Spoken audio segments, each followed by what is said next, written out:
नमस्ते दोस्तों, आप देख रहे हैं हिंदी न्यूज ऑफिशियल चैनल। यहाँ पर आपको मिलेंगी हर दिन की ताज़ा हिंदी खबरें, सबसे तेज और सबसे सटीक। देश विदेश की बड़ी खबरों से लेकर राजनीति, मौसम, टेक्नोलॉजी और ट्रेंडिंग टॉपिक्स तक हर अपडेट हम आपके लिए लेकर आते हैं आसान और साफ भाषा में। तो जुड़े रहिए हमारे साथ और सब्सक्राइब करना ना भूलें, क्योंकि हिंदी न्यूज ऑफिशियल चैनल पर मिलती है हर खबर सबसे पहले। नमस्कार दोस्तों, स्वागत है आज की इस बड़ी रिपोर्ट में। आइए जानते हैं उत्तर प्रदेश की 4 बड़ी खबरें। नमस्कार। उत्तर प्रदेश के इस नए इकोसिस्टम एक्सप्लेनर में हम देखेंगे कि यह राज्य कितनी तेजी से आधुनिकीकरण की ओर बढ़ रहा है। खासकर अकादमिक और संस्थागत लीडर्स के लिए ये ब्रीफिंग बहुत ही क्रूशियल होने वाली है। तो चलिए बिना किसी देरी के सीधे शुरू करते हैं। आज के हमारे मेन टॉपिक्स कुछ इस प्रकार हैं। पहला, नया औद्योगिक परिदृश्य। दूसरा, सिविक टेक और प्रशासन। तीसरा, ग्रामीण अर्थव्यवस्था का पुनरुद्धार। और चौथा, तकनीकी शिक्षा सुधार। हम मैक्रो इकोनॉमिक इंफ्रास्ट्रक्चर से शुरू करके एजुकेशन पॉलिसी तक जाएंगे। तो सबसे पहले बात करते हैं नए औद्योगिक परिदृश्य यानी इस नई आधारशिला के निर्माण की।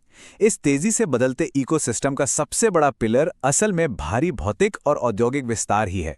अब अमेठी जिले का ही उदाहरण ले लीजिए।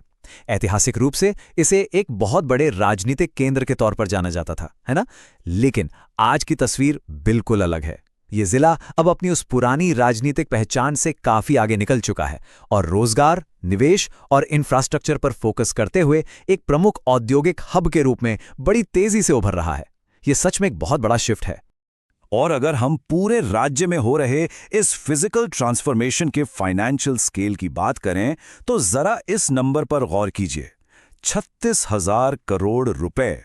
बिल्कुल सही सुना।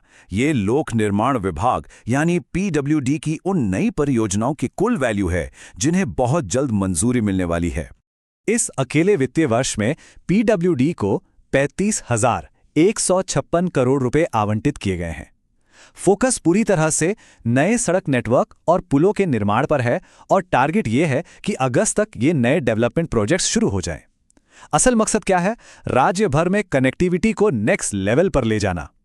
अब संस्थागत नजरिए से सोचिए। इतनी बड़ी पूंजी का निवेश सीधे तौर पर सिविल इंजीनियरिंग और अर्बन प्लानिंग के एक्सपर्ट्स की एक बहुत बड़ी डिमांड पैदा कर रहा है। फिजिकल इंफ्रास्ट्रक्चर तो हो गया, लेकिन अब आते हैं हमारे दूसरे टॉपिक पर, सिविक टेक और प्रशासन में डिजिटल बदलाव। ये देखना काफी दिलचस्प है कि कैसे इन सड़कों और बिल्डिंग्स को अब मॉडर्न डिजिटल गवर्नेंस के साथ जोड़ा जा रहा है। मिसाल के तौर पर ध्वनि प्रदूषण को ही ले लीजिए। अब इसके लिए एक नया सिटीजन एप्लीकेशन आ गया है। प्रोसेस बहुत ही सिंपल है। कोई भी वायलेशन दिखे, उसकी फोटो या वीडियो कैप्चर करें और सीधे नए ट्रैफिक निदेशालय ऐप पर अपलोड कर दें।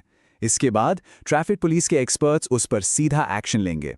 यह तकनीक पर आधारित कानून व्यवस्था साफ तौर पर सॉफ्टवेयर और डिजिटल मैनेजमेंट स्किल्स की एक नई लहर लेकर आ रही है। प्रशासन को और भी ज्यादा एफिशिएंट बनाने के लिए एक और कड़ा कदम उठाया गया है। मुख्यमंत्री का स्पष्ट आदेश है कि मंत्रियों के वाहनों के काफिले यानी फ्लीट में सीधे 50% की कटौती की जाए। मकसद एकदम साफ है, फालतू खर्च रोकना और ईंधन की बचत करना। अब जाहिर सी बात है, जब गाड़ियां कम होंगी और रिसोर्सेज बचाए जाएंगे तो सरकारी कामकाज का तरीका भी बदलेगा। यही वजह है कि अब वर्चुअल बैठकों और वर्क फ्रॉम होम जैसे डिजिटल वर्कस्पेसेस पर निर्भरता काफी तेजी से बढ़ रही है। एडमिनिस्ट्रेशन का काम करने का पूरा स्टाइल ही हाईटेक हो रहा है। चलिए अब रुख करते हैं हमारे तीसरे सेक्शन की तरफ, ग्रामीण अर्थव्यवस्था का पुनरुद्धार और बायो इकोसिस्टम। ऐसा बिल्कुल नहीं है कि आधुनिकीकरण के ये प्रयास सिर्फ शहरों तक ही सीमित हैं। इनकी जड़ें ग्रामीण क्षेत्रों में भी बहुत गहराई तक जा रही हैं। जरा इस नंबर को देखिए, 7,500। ये कोई छोटा मोटा आंकड़ा नहीं है। ये रूरल इंफ्रास्ट्रक्चर के मैसिव स्केल को दिखाता है। ये उन गौशालाओं की संख्या है जिन्हें पूरे राज्य में बहुत ही एक्टिव तरीके से जैविक खाद्य उत्पादन केंद्रों में बदला जा रहा है। अब इसकी पूरी सप्लाई चेन को समझना बहुत जरूरी है। पहले गाय के गोबर को जैविक खाद में बदला जाता है, फिर उसे 50 किलो के बैग्स में पैक करके किसानों की लागत कम करने के लिए मार्केट में उतारा जाता है। लेकिन इसमें जो सबसे क्रूशियल स्टेप है वो है स्टेप नंबर 3। खाद को बाजार में उतारने से पहले कृषि विश्वविद्यालयों और विज्ञान केंद्रों द्वारा इसकी टेस्टिंग को एकदम अनिवार्य कर दिया गया है। इसका सीधा मतलब है कि राज्य की इस नई ग्रामीण बायो इकोनॉमी के एकदम सेंटर में अब हमारे एग्रीकल्चरल इंस्टीट्यूट्स आ गए हैं। और यहीं से हम पहुंचते हैं अपने चौथे और सबसे अहम सेक्शन पर, तकनीकी शिक्षा सुधार, मांग को पूरा करना। जब हमने फिजिकल इंफ्रास्ट्रक्चर, डिजिटल गवर्नेंस और ग्रामीण अर्थव्यवस्था में इतना बड़ा बूम देखा है, तो एक बात तो तय है, हमें इन्हें चलाने के लिए बहुत ही स्किल्ड लोगों की जरूरत पड़ने वाली है। इस मॉडर्न होते राज्य को एक हाई स्किल्ड वर्कफोर्स देने के लिए सरकार ने एक नया टेक मिशन लॉन्च किया है, और ये कोई साधारण मिशन नहीं है।